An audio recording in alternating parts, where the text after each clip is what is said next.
Hey good morning, welcome back to my channel. मेरा नाम है पूजा सिंह चौधरी। तो अभी मैं ब्रेकफास्ट कर रही हूँ और आज ब्रेकफास्ट में मुझे मन कर गया, पता नहीं क्यों, बहुत ज़्यादा क्रेविंग हो रही थी अंडा मैगी खाने का। तो मैंने मैगी बनाई एंड ऊपर से अंडा बनाया बिकॉज़ मेरी रूममेट वेजिटेरियन है, तो मुझे अंडा अलग से बनाना पड़ा और मैगी अलग से।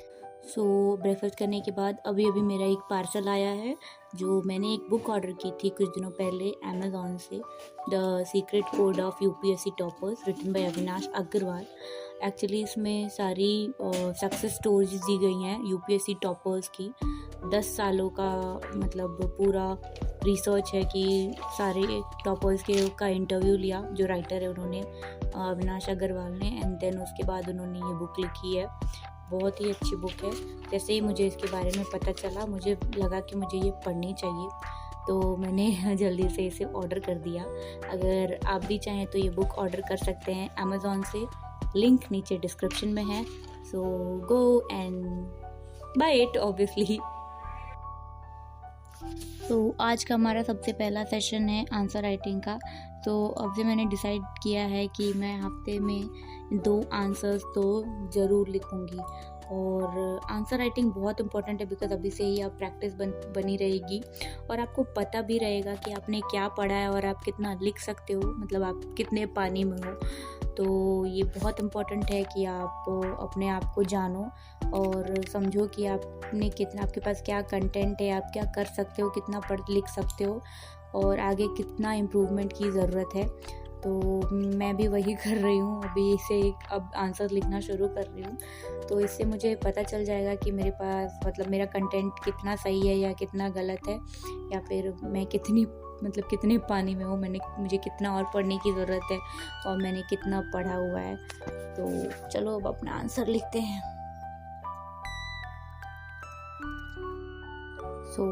आंसर राइटिंग के बाद अब बारी है न्यूज़पेपर की। और न्यूज़पेपर कितना ज़रूरी है ये तो बताने की किसी को ज़रूरत ही नहीं है। मुझे न्यूज़पेपर पर्सनली उतना पढ़ना पसंद नहीं था। मैं बचपन में भी जब न्यूज़पेपर पढ़ती थी, मेरे घर में न्यूज़पेपर आता था, हिंदुस्तान, बिकॉज़ बोकारो में हिंदुस्तान आता था। तो मेरे दादाजी पढ़ते थे, तो मैं बस एक कार्टून कोना करके एक आता था, मैं वो पढ़ती थी, या फिर बॉलीवुड या फिर स्पोर्ट्स का कुछ गॉसिप्स वगैरह हो गया, या फिर एक संडे में एक आता था जिसमें पूरे बॉलीवुड के बारे में चीज़ें दी हुई रहती थी। उस वक्त मुझे मूवीज़ देखना बहुत पसंद था, तो मैं वही पढ़ती थी। मैंने कभी सोचा भी नहीं था कि मैं लाइफ में कभी यूपीएससी की प्रिपरेशन करूँगी एंड देन उसके लिए मैं ये न्यूज़पेपर पढ़ूँगी, बिकॉज़ मुझे न्यूज़पेपर पर्सनली बिल्कुल पढ़ना पसंद नहीं था एक टाइम पे। अभी भी थोड़ा उतना भी पसंद नहीं है उतना, बट फिर भी कोशिश करती हूँ कि धीरे धीरे इंटरेस्ट को जनरेट करूँ और कर रही हूँ, धीरे धीरे हो जाएगा। न्यूज़पेपर के बाद अब बारी है थर्ड सेशन की, और थर्ड सेशन में मेरा है पॉलिटी। कि जैसा कि मैंने आप लोग को बताया है कि मेरा टारगेट है कि मुझे नवंबर में अपनी पॉलिटी ख़त्म करनी है, तो करनी है, नो एक्सक्यूज़ेस। अभी वही कर रही हूँ, साथ साथ रिसर्च भी कर रही हूँ। एक्चुअली ये सबके लिए ज़रूरी है कि अगर आप कोई भी टॉपिक पढ़ रहे हो तो साथ साथ उसके बारे में रिसर्च भी करो। जैसे मेरा होता है कि मैं अगर कोई टॉपिक पढ़ रही हूँ तो मैं सामने टैब में अपना वो गूगल पे उस टॉपिक को सर्च कर लेती हूँ और उससे भी पढ़ती हूँ और बुक से भी पढ़ती हूँ। तो फिर ये बहुत, मतलब एक कंप्लीट हो जाता है कि बाकी और कहीं कुछ बाकी नहीं रहता, ये दिमाग में नहीं रहता कि कुछ और छूट गया। तो सारी चीज़ें पता होती है, उसका बैकग्राउंड, उसका हिस्ट्री, सारी चीज़ें। तो ये बहुत ज़रूरी है कि साथ साथ आप रिसर्च भी करो। अब बारी है फोर्थ सेशन की। मतलब फोर्थ सेशन ही ऑब्वियसली उसी में कंटिन्यू है, वो मैंने पढ़ लिया टॉपिक्स और अब मेरी मतलब लेक्चर लगाने का टाइम हो गया है। अब उसका मैं जो मैंने पढ़ा है उसका लेक्चर लूँगी। तो इससे काफ़ी ज़्यादा कॉन्सेप्ट क्लियर हो जाता है, बिकॉज़ आप पहले से पढ़े हुए होते हो, उसके बाद फिर आप लेक्चर लगाते हो तो चीज़ें काफ़ी क्लियर होने लगती है और जो भी थोड़े बहुत डाउट्स होते हैं वो भी क्लियर हो जाते हैं। तो इसलिए अभी अपना लेक्चर कंप्लीट करते हैं पहले पॉलिटी का।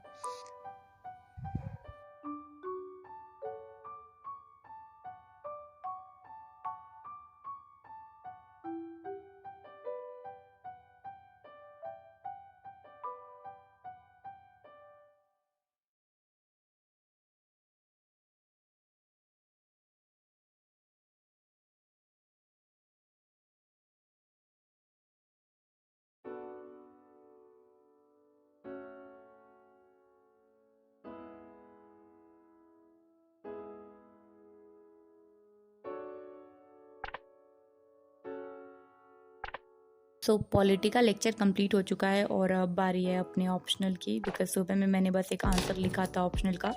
तो अब एक नया टॉपिक स्टार्ट करेंगे। तो सबसे पहले उस टॉपिक को रीडिंग करेंगे, देन उसके बारे में रिसर्च करना है। और रीडिंग करते वक्त पेंसिल हाथ में इसलिए रखते हैं, बहुत किसी का क्वेश्चन होता है कि आप पेंसिल क्यों रखते हो, तो इसलिए रखते हैं क्योंकि बहुत सारे ऐसे टर्म्स होते हैं जो न्यू होते हैं, बहुत सारे ऐसे स्टेटमेंट्स होते हैं बहुत सारे फिलोसोफर्स के या ऑथर्स के जो शायद हमने पढ़े नहीं हैं या फिर बाद में याद रहे या ना रहे, बिकॉज ऑब्वियसली एक रीडिंग करने के बाद चीज़ें याद नहीं रहेंगी, तो ताकि उसको आप हाईलाइट कर सको एंड अंडरलाइन कर सको। तो ताकि बाद में आप जब भी बुक खोलो आपको सबसे पहले दिखे कि अच्छा ये स्टेटमेंट है, ये इम्पॉर्टेंट है, ये मैं याद कर लेना चाहिए। तो इसीलिए ज़रूरी होता है कि आप एक पेंसिल या हाइलाइटर कुछ भी अपने हाथ में रख के रीड करो।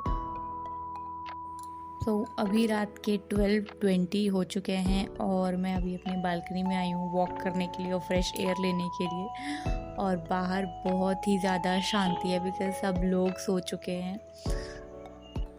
सो finally after a small break we are back to the study table. और ऑब्वियसली कहाँ ही जाएंगे, बिकॉज एक एस्पिरेंट के लिए तो आई थिंक ये स्टडी टेबल ही उसका सब कुछ होता है। उसकी पूरी लाइफ यहीं पे घूम रही होती है, रिवॉल्व कर रही होती है इसी के अराउंड। सुबह दिन की शुरुआत यहीं से होती है, दिन ख़त्म भी यहीं पे होता है। ऐसा लगता है अब दुनिया में कुछ है ही नहीं, बचा ही नहीं है, जो है बस यही है, जीना यहाँ मरना यहाँ इसके सिवा जाना कहाँ। कभी कभी तो लगता है कि यार मतलब क्या ही है, कुछ है ही नहीं, ब्लैक एंड वाइट सी हो गई है ज़िंदगी लगता है कुछ भी नहीं। सुबह उठते ही यहाँ पे बैठ जाओ, बैठ के पढ़ाई करो, देन रात में भी पढ़ते पढ़ते यहीं पे कभी कभी सो जाओ। अलग ही होता है ये एक्सपीरियंस लाइफ में। मैंने तो कभी नहीं सोचा था कि मैं ऐसा मतलब मेरे साथ ऐसा कुछ होगा, मतलब मैं यूपीएससी करूँगी। बट लाइफ, और वो कहते हैं ना कि आपने जो कभी सोचा नहीं होता, लाइफ हमेशा वही सोच के रखती है आपके लिए। तो फाइनली अब रात के 2 बज चुके हैं और मुझे आ रही है बहुत तेज़ नींद। तो अब जाते हैं, सोते हैं। मैं मिलती हूँ आपसे कल, तब तक के लिए bye bye, good night and don't forget to like share and subscribe.